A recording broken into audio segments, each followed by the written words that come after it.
Hey friends, this is achiever. सो ये video होने वाली है क्लास 10 जो सोशल साइंस का नेशनलिज्म इन यूरोप चैप्टर है, उसकी बहुत शॉर्ट एंड क्रिस्प समरी है। सो नोट्स को देखते जाइएगा और मैं जल्दी जल्दी फटाफट स्टार्ट करती हूँ समरी। सबसे पहले क्या होता है कि 1848 के अंदर एक फ्रेंच आर्टिस्ट होता है फ्रेडरिक सोरियो नाम के आर्टिस्ट होते हैं जो कि एक प्रिंट बनाते हैं, एक इमेज बनाते हैं। उसको यूटोपियन विज़न बोलते हैं। यूटोपियन विज़न का मतलब जो सच हो ही नहीं सकती, वो इमेज बनाते हैं डेमोक्रेसी वगैरह की, वहाँ डेमोक्रेसी आ जाती है, पर ऐसा कुछ भी नहीं होता। उसके बाद में स्टार्ट करते हैं अपन चैप्टर। सबसे पहले फ्रेंच रिवॉल्यूशन 1789 में होता है। उसके बाद में जो नेपोलियन होता है फ्रेंच का रहने वाला, वो 1797 के अंदर इटली पे वार करता है। उसके बाद में नेपोलियन बहुत फीका पड़ जाता है, हार जाता है। 1850 से 1830 के बीच में न्यू कंजर्वेटिज्म आता है। इसका मतलब है कि राजा वगैरह का फिर से राज हो जाता है। इसके बीच में क्या होता है वो अपन देखते हैं। सबसे पहले आता है 1789 के अंदर फ्रेंच रिवॉल्यूशन होने के बाद में नेपोलियन आता है अपना 1804 के अंदर सिविल कोड लेके। उस सिविल कोड में वो बताता है कि जो राइट टू प्रॉपर्टी है, जो बाय बर्थ इनको प्रिविलेज मिल रहे हैं फ्रेंच वाले लोगों को, ये सब ख़त्म किया जाए। सिविल कोड आते ही 4 कंट्रीज़ होती है, रशिया, प्रूशिया और ब्रिटेन और ऑस्ट्रिया। ये चारों एक साथ मीटिंग रखती है। ट्रीटी ऑफ वियना उसको बोलते हैं 1815 के अंदर, और वहाँ पे ऑस्ट्रिया के अंदर मीटिंग होती है। ऑस्ट्रिया का जो बंदा है ड्यूक मेटरनिक, वो इस ट्रीटी को होस्ट करता है और ये चारों मिलके नेपोलियन को हटा देते हैं। इसलिए नेपोलियन का राज कम होके वापस इन राजाओं का राज आ जाता है।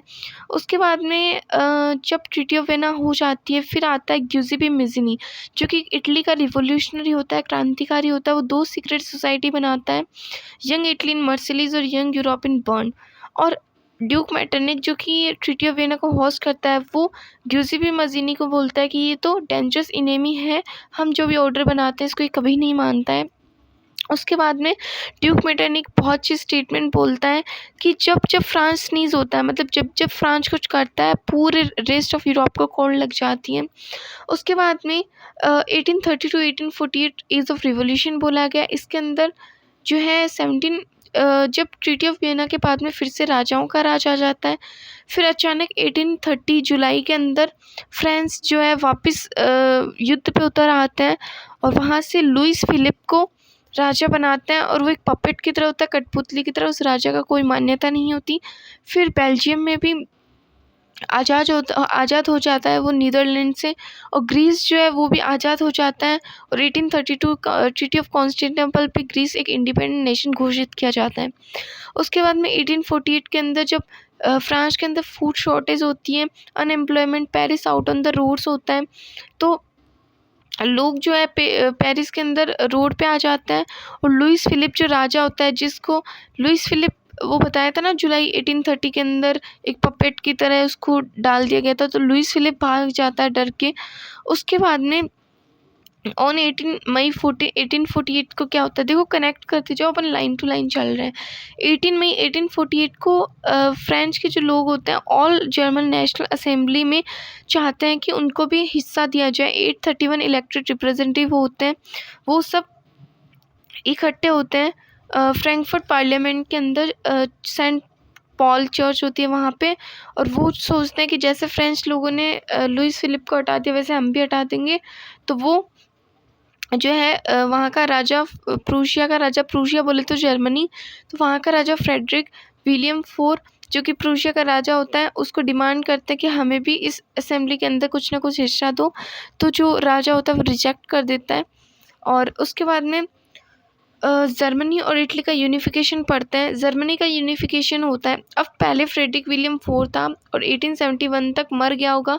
ये प्रूशिया का किंग नया हो जाता है विलियम फर्स्ट।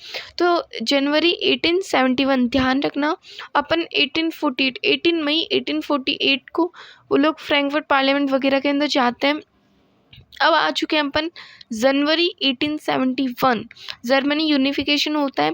वहाँ का एक मिनिस्टर होता है ओटोमन बिस्मार्क, वो बहुत ज़्यादा लड़ाई करता है जर्मनी को, क्योंकि उनको पता था जर्मनी का यूनिफिकेशन नहीं करेंगे तो फ्रांस ने जैसे राजा को हटाया वो ये भी राजा को हटा देंगे, तो इसलिए खुद ही यूनिफिकेशन कर देते हैं जर्मनी का। और जनवरी 1871 के अंदर Prussian king William first proclaimed हो जाता है जर्मनी के राजा वर्सलीज के अंदर। वर्सलीज एक सिटी है जर्मनी की। उसके बाद में इटली यूनिफिकेशन में जो किंग विक्टर इमैनुअल सेकंड होता है, उसके अंडर में सिर्फ सार्देनिया पिडमोंट का ही एरिया होता है, जो कि इटली का एक एरिया है। तो वहाँ का मिनिस्टर कैवियोर ने जो भी बचा हुआ एरिया था उसको ले लेते हैं, और 1861 के अंदर वो भी इटली एक इंडिपेंडेंट यूनाइटेड नेशन प्रोक्लेम्ड हो जाता है। उसके बाद में थर्ड पेज पे ब्रिटेन के केस पे चलते हैं। एक्ट ऑफ यूनियन होता है वहाँ पे 1707 इंग्लैंड और स्कॉटलैंड के बीच में, जिसमें इंग्लैंड स्कॉटलैंड पे ज़बरदस्ती करके उसको अपने साथ लेके ग्रेट ब्रिटेन बनाता है। अब बात करते हैं कि नेशन को विजुअलाइज करने के लिए वो क्या करते हैं। तो फ्रांस में एक मैरियन नाम की जिसे एलिगोरी बनाते हैं, जैसे अपनी भारत माता है वैसे, और जर्मनी में जर्मेनिया बनाते हैं। जर्मेनिया को बनाने वाले फिलिप विट है, जिन्होंने 1848 के अंदर इमेज बनाई थी।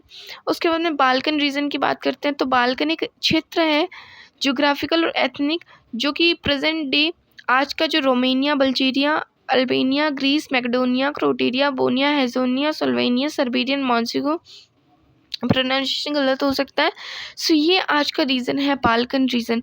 हुआ क्या कि जो बड़ी बड़ी कंट्रीज़ है जैसे आज की जो है रशिया, जर्मनी, इंग्लैंड और ऑस्ट्रिया हंगरी, ये सब इसके लिए बहुत ज़्यादा लड़े थे।